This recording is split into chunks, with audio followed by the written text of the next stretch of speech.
Hello students, आज जो हम आपके लिए टॉपिक लेकर आए हैं वो बहुत ही इंटरेस्टिंग और मज़ेदार है।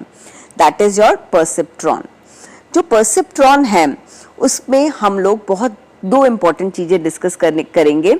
एक तो हम सबसे इम्पॉर्टेंट चीज़, उस पर एक न्यूमेरिकल आता है जो कि यूनिवर्सिटी एग्जाम्स में आपका 5 मार्क्स के आसपास का आ सकता है, न्यूमेरिकल ऑन परसेप्ट्रॉन।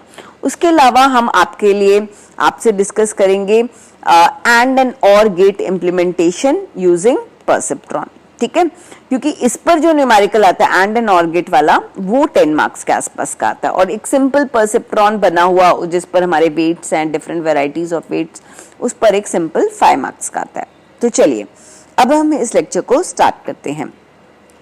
तो परसेप्ट्रॉन जो है, जो फर्स्ट परसेप्ट्रॉन मॉडल जो है वो फ्रैंक रोजनब्लैट ने बनाया था 1957 में। ठीक है, तो इन्होंने, ये बेसिकली एक साइकोलॉजी के प्रोफेसर थे। ठीक है, and he is from Cornell aeronautical laboratory, और इन्होंने यहाँ पर ये जो परसेप्ट्रॉन, ये जो यहाँ राइट हैंड साइड आपको मशीन दिख रही है, ये वाली मशीन बनाई थी विच कंसिस्टेड ऑफ 400 फोटो सेल्स की ये मशीन थी, और ये इमेज क्लासिफिकेशन के लिए इन्होंने ये शुरुआत में बनाई थी। ठीक है, तो अब बेसिकली जो हमारा परसेप्ट्रॉन होता है, अब चूंकि ये साइकोलॉजी के प्रोफेसर हैं तो इनके दिमाग में आइडिया कहाँ से आया परसेप्ट्रॉन बनाने का? तो ऑब्वियसली साइकोलॉजी कहीं ना कहीं ब्रेन से कनेक्टेड है, तो परसेप्ट्रॉन का आइडिया भी इनको ब्रेन से ही आया। तो जिस तरह से ब्रेन में हम लोग यहाँ डेंड्राइट्स के थ्रू इनपुट्स लेते हैं, ठीक है, यहाँ पे ऐसे इस तरह से हमारे इनपुट्स आते हैं डिफरेंट सेंसरी ऑर्गन से, और फिर उसके बाद यहाँ पर हमारे सेल बॉडी में उसकी प्रोसेसिंग होती है, और फिर हम ट्रिगर होता है जो हमारे इलेक्ट्रिकल स्पाइक्स, वो हमारे यहाँ पर एक्सॉन के थ्रू कैरी फॉरवर्ड होते हैं और दूसरे सेल में ये जाते हैं। ठीक है, तो वैसे ही परसेप्ट्रॉन में भी, जैसे हमने, याद है आपको मूवी का एग्जांपल दिया था कि जैसे कि अगर whether I wanted to go to a movie और नॉट, ठीक है, अगर मुझे मूवी जानी चाहिए कि नहीं जानी चाहिए, अगर मुझे डिसीजन मेकिंग करनी है तो मैं क्या करती हूँ, मैं जैसे मेरे इनपुट्स उसके लिए क्या रहेंगे कि लेट्स से अमिताभ बच्चन उस मूवी में है कि नहीं है। ठीक है, actually he is my favourite star, तो तो अगर वो इस मूवी में है कि नहीं है, तो हम इस बात को 1 या 0 की रेटिंग दे सकते हैं कि वेदर ही इज प्रेजेंट और ही इज एब्सेंट। तो ये मेरा एक इनपुट हो सकता है। तो सेकेंड इनपुट हो सकता है भाई उस मूवी का डायरेक्टर कौन है। ठीक है, तो उस मूवी का डायरेक्टर कौन है। हो सकता है थर्ड इनपुट ये हो कि मेरे कौन कौन से फ्रेंड्स उस मूवी में जा रहे हैं।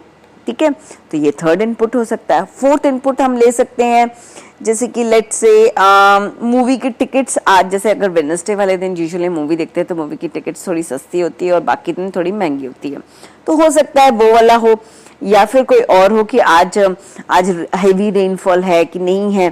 तो लेट्स से ये डिफरेंट हमारे इनपुट्स आपके मूवी डिसीजन मेकिंग के लिए मैटर करते हैं। ठीक है, या लेट्स से एक और इम्पोर्टेंट रेटिंग ले लेते हैं। ठीक है, मूवी की रेटिंग 0 से 1 के बीच में क्या है।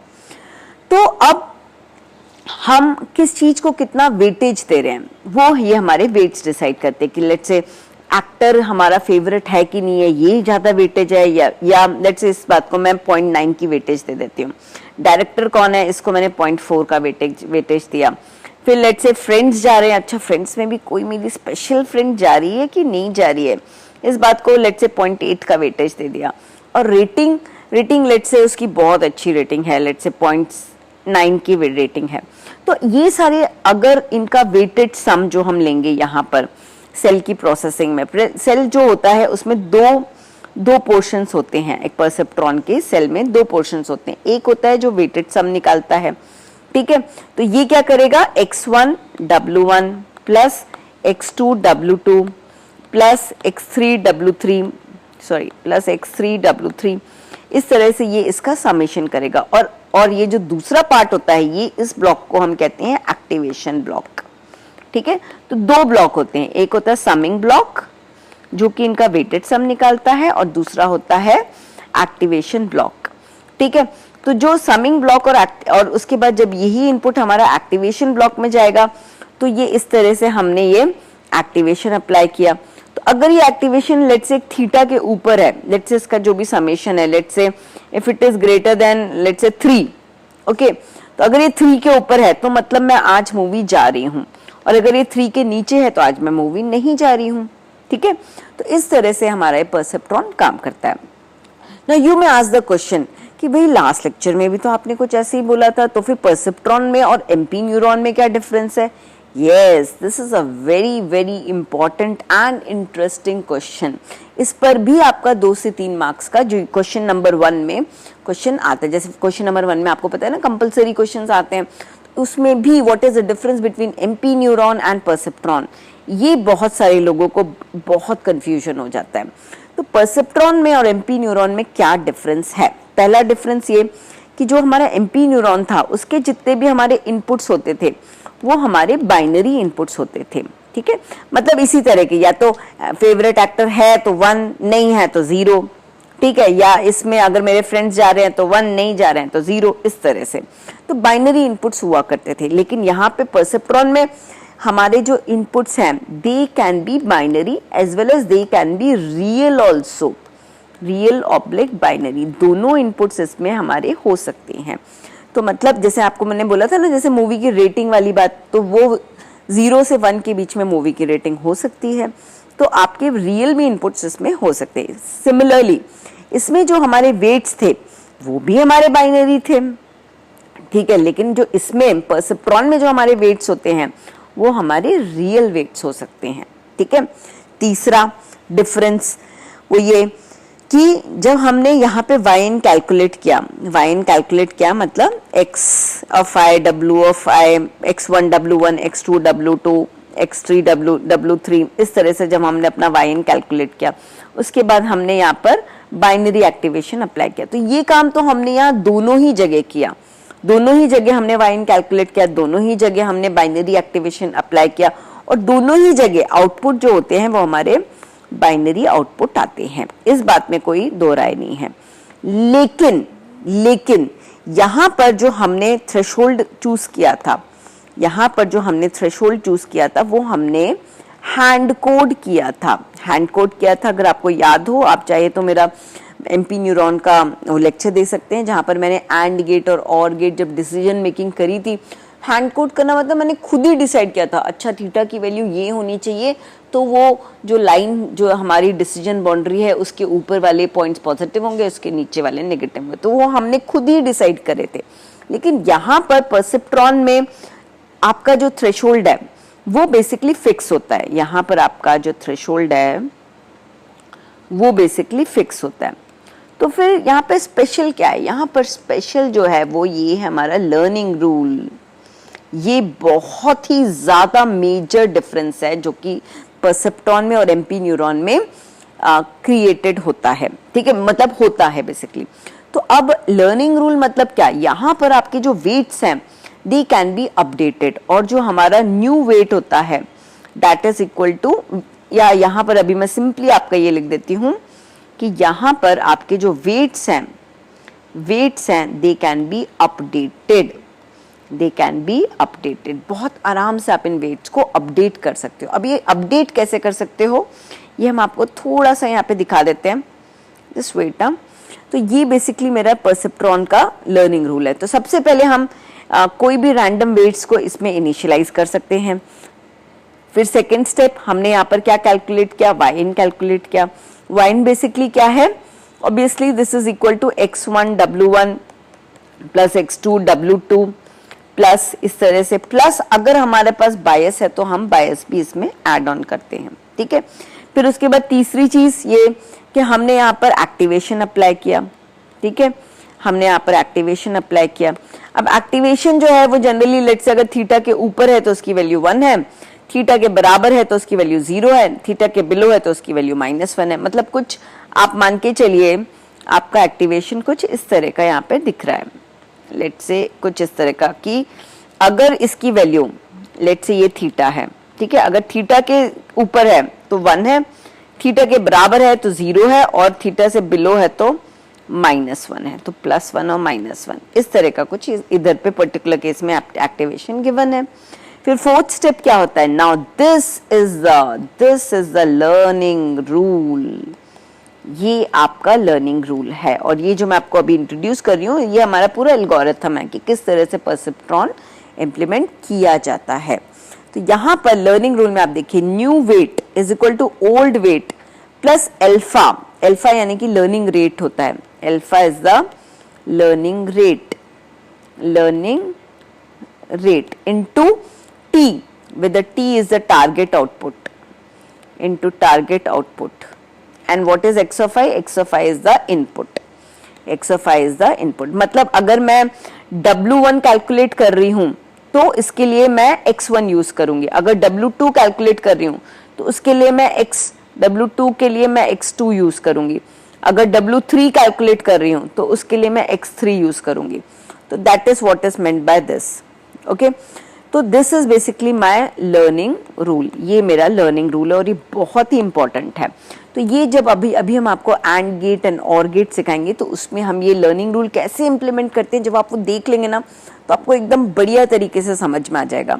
अच्छा, अगर वेट्स को अपडेट किया तो चलो यार बायस को भी अपडेट कर लेते हैं। बायस ने क्या बिगाड़ा है आपका?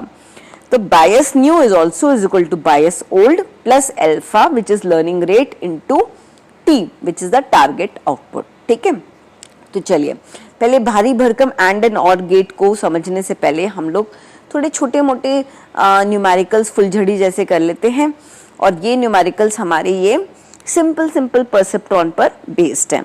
ठीक है, तो आप देखिएगा यहाँ पर आपको एक इनपुट दिया हुआ है। ठीक है, और यहाँ पर आपके एक आपको न्यूरल नेटवर्क दिया हुआ है और इसमें आपके 3 इनपुट्स हैं, x1, x2, x3। ठीक है, और ये जो तीनों इनपुट्स हैं इनकी वैल्यू क्या है? 0.3, 0.5 और 0.6। ठीक है, और इनके वेट्स भी गिवन है 0.2, 0.1 एंड -0.3। अब आप ध्यान दे रहे हैं कि यहाँ पर आपके इनपुट भी रियल है और आपके वेट्स भी रियल हैं, दोनों के दोनों आपके रियल हो सकते हैं। अच्छा, दूसरी चीज, एग्जाम में जब क्वेश्चन पूछे जाते हैं ना तो लोग इतने अच्छे नहीं होते कि मजे से आपको इनपुट्स भी बता दें, इस तरह से ड्रॉ करके दे दें न्यूरल नेटवर्क और वेट्स भी आपको इतने अच्छे से दे दें। नहीं, वो जनरली आपको जब क्वेश्चन आपको देते हैं तो वो क्वेश्चन आपको कुछ इस तरीके से देते हैं कि x1, x2 और x3 का एक आपको यूनिट वेक्टर बना के देंगे।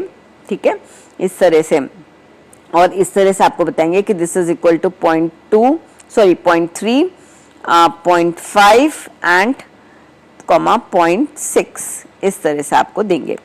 एंड सिमिलरली जब आपको ये वेट्स देंगे W1, W2 एंड W3, तो this is basically equal to आपको बताएंगे 0.2, 0.1 एंड -0.3।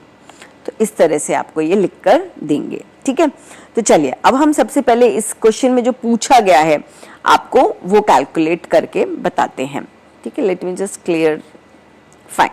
तो अब आपको क्वेश्चन में पूछा क्या गया है, you have to calculate the net input, मतलब आपसे सिंपली वाई इन पूछा गया है।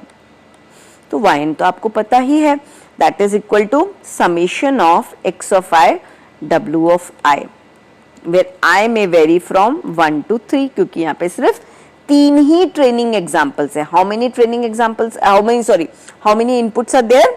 Only 3 inputs are there.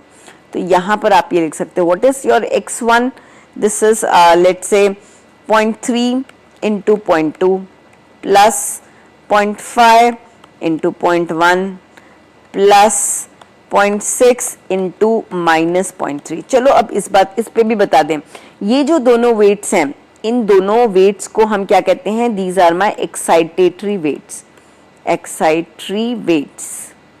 ठीक है, मतलब ये पॉजिटिव वेट्स हैं, और ये वाला जो वेट है इसको हम लोग यूजुअली इनहिबिटरी वेट भी कहते हैं। इनहिबिटरी वेट मतलब ये नेगेटिव वेट है। तो मेरे वाइन की जो वैल्यू आई है it is coming out to be -0.07। ठीक है, अब हो सकता था ये इतना ही क्वेश्चन आपकी जो बुक है दीपा और शिवानंदन, उस बुक में ये वाला क्वेश्चन आपका ओके। तो हो सकता है इस क्वेश्चन में आगे आपको दे दिया जाए कि ये जब आपने वाई इन कैलकुलेट किया है, ठीक है, तो वाई इन कैलकुलेट करने के बाद आगे आपसे ये भी पूछा जा सकता था कि ये जो मेरा वाई इन है, ठीक है, after calculating the y in this neuron, आपसे पूछा जाए कि वाई आउटपुट कैलकुलेट करिए। ठीक है। तो जब भी आपको y आउटपुट कैलकुलेट करने को पूछा जाएगा तो जरूर वो लोग एक्टिवेशन कौन सा यूज करना है वो मेंशन्ड होगा क्वेश्चन में। तो लेट्स से अगर हम एक सिंपलेस्ट एक्टिवेशन ले लेते हैं, लेट्स से अभी हम अपना बाइनरी थ्रेशोल्ड, इसको क्या कहते हैं, बाइनरी थ्रेशोल्ड एक्टिवेशन ले लेते हैं, ठीक है। तो बाइनरी थ्रेशोल्ड एक्टिवेशन के हिसाब से अगर थीटा से ज्यादा है y इन की वैल्यू तो y आउटपुट जो मेरा आएगा that will be equal to 1, और अगर थीटा से कम है तो इट विल बी 0, ठीक है। तो y आउटपुट कैसे कैलकुलेट होता है, it will be 1 if y in is greater than my or equal to my theta, and it is equal to 0 if y in is less than theta. So simple. तो अगर आपने देख लिया भाई y in की यहाँ पे तो वैल्यू क्या आ रही है, नेगेटिव में आ रही है, इसका मतलब यहाँ पर मेरा y आउटपुट क्या आना चाहिए, it is coming out to be 0। तो एक सिंपल सा एक्टिवेशन है। अगर आपको एक्टिवेशन फंक्शन समझने हैं तो मेरा स्पेशल एक्टिवेशन फंक्शंस पे बनाया हुआ वीडियो जरूर देखिएगा। वैसे मैं इतना कॉम्प्लिकेटेड नहीं करूंगी मैटर को, हर क्वेश्चन में जहां जहां जो एक्टिवेशन फंक्शन इस्तेमाल में आने वाला है वो एक्टिवेशन फंक्शन आपको जरूर साथ ही साथ में न्यूमेरिकल के बताती चली जाऊंगी, ठीक है। चलिए अब हम आगे बढ़ते हैं। अब ये वाला क्वेश्चन आपसे पूछा गया है कि calculate the net input for the network shown in the figure with the bias included in the network। अब यहाँ पर ये जो 0.45 है, this is what, this is your bias, ठीक है।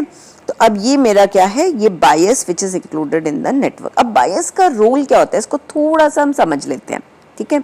तो जो परसेप्ट्रॉन है वो बेसिकली हमारे क्लासिफिकेशन के काम आता है, ठीक है। तो एक मिनट आपको थोड़ी सी स्लाइड, जैसे अगर यहाँ पर है, जैसे एक सिंगल जो मेरा परसेप्ट्रॉन है ये इस तरह से बाइनरी क्लासिफिकेशन के काम आ सकता है। जैसे अगर ये मेरे कुछ स्पैम और नॉन स्पैम मेल्स को अगर मुझे क्लासिफाई करना है तो ये परसेप्ट्रॉन जो है ये मेरी इस तरह की लाइन क्रिएट करता है। How is this line created, क्योंकि जैसे इक्वेशन ऑफ अ लाइन अगर आपको याद हो, ठीक है, इक्वेशन ऑफ अ लाइन अगर आपको याद हो तो that is equal to mx plus c, ठीक है।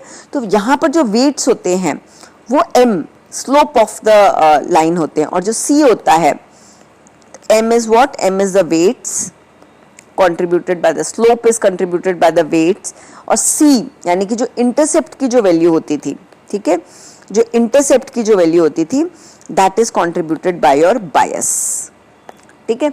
इसको और थोड़ा अच्छे से समझते हैं कि जैसे अगर मैंने ये वाले, जैसे अगर आपको ये मेरी एक इक्वेशन ऑफ अ लाइन है, ठीक है, जैसे y is equal to 2x plus 3, तो 3 जो होता है दैट इज अ इंटरसेप्ट, ये यहाँ से यहाँ तक का डिस्टेंस है, दिस इज 3, और जो 2 है 2 का मेरा ये स्लोप है, ठीक है, ये स्लोप है। तो वैसे ही जो हमने y इन कैलकुलेट किया था that is equal to w into X plus bias, इस फॉर्मेट में ही आपका आता है। तो जो वेट्स हैं वो इस लाइन को थोड़ा सा टिल्ट या ऊपर नीचे करने के काम आते हैं, इस तरह से टिल्ट करते हैं लाइन को, और जो इंटरसेप्ट है वो 0 से आप कितनी पोजीशन ऊपर या नीचे हो उस यहाँ पर इसकी पोजीशनिंग करने के ये काम आता है। तो बायस का जो रोल होता है जब ये ओवरऑल आप जब y इन कैलकुलेट करते हो तो जो summation of w of i x of i आता है, इसमें बायस का क्या रोल होता है, ये ओवरऑल इस समेशन को ऊपर या नीचे या आगे या पीछे से शिफ्ट कर सकता है। तो this is the basic role of your bias. चलिए अब हम वापस इस क्वेश्चन पर आ जाते हैं, ठीक है। तो इस क्वेश्चन में आपसे क्या पूछा गया है कि आपको इस बार फिर से y इन कैलकुलेट करके मुझे बताना होगा, ठीक है, you have to calculate the y in. तो चलिए अब हम स्टार्ट करते हैं। अभी तो हमने सीखा था कि y इन हमें कैसे कैलकुलेट करना है। तो y in is equal to summation of w of i x of i plus bias. अगर बायस है तो उसको ऐड ऑन करते, नहीं है तो 0, ठीक है। तो चलिए अब ये w of i x of i कितने इनपुट्स हैं, 2 ही इनपुट्स हैं। देखिए ये आपका x1 है, ये आपका x2 है, और ये आपका w1 है, ये आपका w2 है। तो यहाँ पर आप कैसे करेंगे, 0.2 into 0.3 plus 0.6 into 0.7 plus bias कितना है 0.45।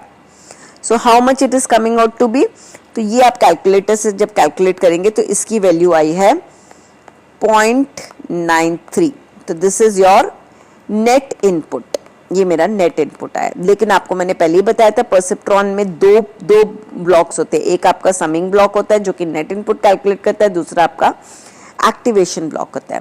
तो चलो इस बार दूसरा एक्टिवेशन इंट्रोड्यूस कर देते हैं। तो लेट्स से अगर क्वेश्चन में ये मेंशन्ड होता कि इस बार आप एक्टिवेशन लगाओ, that is your bipolar threshold. अब बायपोलर थ्रेशोल्ड क्या होता है, अगर उसमें थीटा से वैल्यू ज्यादा है तो वो +1 है, अगर थीटा से वैल्यू कम है तो वो -1 है। यानी कि y आउटपुट कैसे कैलकुलेट करते हो आप, y output is equal to 1 या -1 डिपेंडिंग अपॉन कि थ्रेशोल्ड की वैल्यू से ज्यादा है।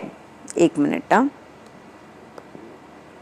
वेट, तो ये आपका जो yn की जो वैल्यू है, if it is greater than threshold equal to threshold then it is 1 and if it is less than threshold then it is -1। ठीक है, तो इस केस में अब आप देखिए, मुझे बताओ, लेट्स से अगर मैंने थ्रेशोल्ड रखा है 0.5 का, तो अब आप बताइए कि what will be my y output. 2 minute सोचिए, 0.93 मेरा yn था, 0.5 मेरा थ्रेशोल्ड था, तो क्या 0.93 0.5 से ज्यादा है? यस, ऑब्वियसली 0.93 0.5 से ज्यादा है, तो आउटपुट क्या आया? 1। ओके, तो परफेक्ट। चलिए अब हम नेक्स्ट न्यूमेरिकल पर जाते हैं। ये हमारा थोड़ा सा और कॉम्प्लिकेटेड है, क्योंकि यहाँ पर अब इन्होंने पता है क्या किया कि आपसे बोला है कि आपको yn कैलकुलेट करना है। चलो बहुत अच्छी बात है, ये तो अब हमारे लिए चुटकियों वाला काम हो गया। लेकिन साथ साथ में क्या कहते हैं, अच्छा नए 2 एक्टिवेशंस डाल दिए। एक एक्टिवेशन का नाम है बाइनरी सिग्मोइडल, एक का नाम है बायपोलर सिग्मोइडल। तो चलिए इस पर दोनों पर धीरे धीरे एक एक करके अटैक करते हैं। तो सबसे पहले हमें क्या निकालना चाहिए, हमें yn कैलकुलेट करना चाहिए, जो कि हमारे समिंग ब्लॉक का काम है। तो हमारे समिंग ब्लॉक का काम क्या होता है, yn कैलकुलेट करना। ठीक है, तो yn is equal to x1 into, ऐसे हमेशा ना फॉर्मूला याद से लिख दिया करिए, x1 इंटू W1 प्लस बायस, ऐसा याद से। ये फॉर्मूले लिखने के ही आपको 1 मार्क्स दे दिए जाते हैं। ठीक है, तो हमेशा फॉर्मूले, ड्रॉइंग्स, ये सब चीजें जरूर लिखिएगा।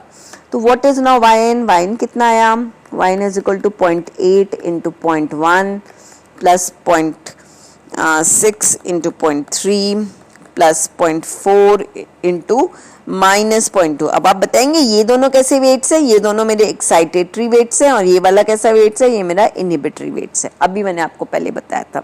ठीक है, so now what is this yn coming out to be, yn की वैल्यू कितनी आ रही है भाई, बताइए। तो yn की जो मेरी वैल्यू आ रही है that is coming out to be 0.53। ठीक है, अब इन्होंने इस बार क्या दे दिया, इन्होंने बोला है इस बार आप बाइनरी सिग्मोइडल एक्टिवेशन यूज करिए। अब बाइनरी सिग्मोइड एक्टिवेशन क्या होता है, ये वो एक्टिवेशन होता है जिसकी वैल्यू 0 से 1 के बीच में लाई करती है, और ये सिग्मोइड मतलब इसको हम एस कर्व भी कहते हैं पॉपुलरली। और ये जो ट्रांजिशन होता है 0 से 1 का, ये 0.5 पे ये इस वाली y कोऑर्डिनेट को टच करती है। ठीक है, और इसका फॉर्मूला क्या होता है, y output is equal to f of x is equal to 1/1 plus e raise to the power -x।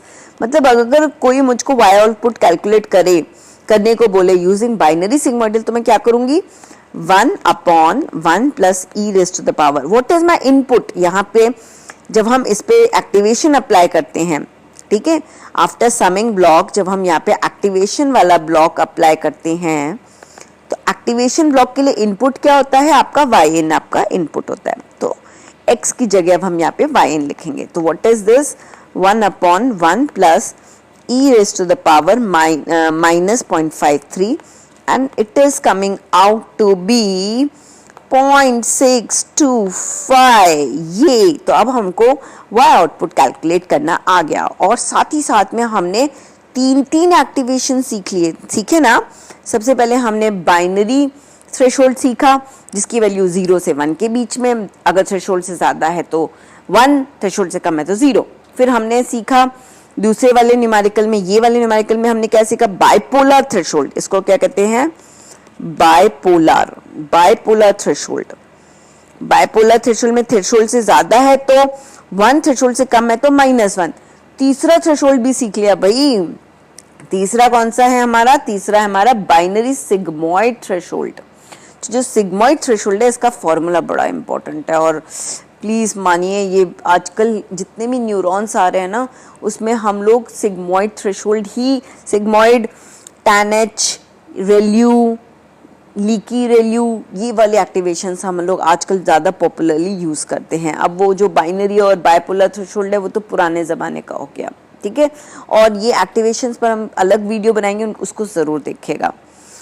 फिर नेक्स्ट और लास्ट इस आज के लिए टॉपिक जो है, अब हमें ये वाला क्वेश्चन पहले बाइनरी थ्रेशोल्ड के लिए पूछा गया, बाइपोलर थ्रेशोल्ड। बाइपोलर वर्ड जब भी आ जाए मतलब उसकी रेंज है 1 से -1। जैसे बाइनरी और बाइपोलर थ्रेशोल्ड के लिए 1 से -1 था, वैसे ही बाइपोलर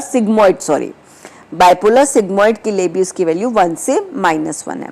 तो अब इसका फॉर्मूला देख लीजिए। इसका फॉर्मूला होता है 2/1 + e⁻⁻x -1, या फिर इसको ऐसे भी लिख सकते हैं 1 - e⁻⁻x / 1 + e⁻⁻x। तो आप जो भी फॉर्मूला आपको याद हो जाए आप उस फॉर्मूले से इसको सॉल्व कर सकते हैं। तो चलिए, हमने जो y प्रीवियसली कैलकुलेट किया था उसकी क्या वैल्यू थी 0.53। तो हमको अगर y आउटपुट कैलकुलेट करना है तो हमें सिंपली इस फॉर्मूले में पुट करना है, दैट इज 2/1 + e⁻⁻y in -1। तो अगर इसमें मैं पुट करूंगी ये 0.53 की वैल्यू अगर हमने यहाँ पे पुट करी तो हमारा y आउटपुट आ रहा है कितना, it is coming out to be 0.259। तो with this I am completing this topic for perceptron, ठीक है। और नेक्स्ट लेक्चर में हम लोग परसेप्ट्रॉन के साथ एंड और गेट का इम्प्लीमेंटेशन जरूर करेंगे। Thank you so much for your patient listening.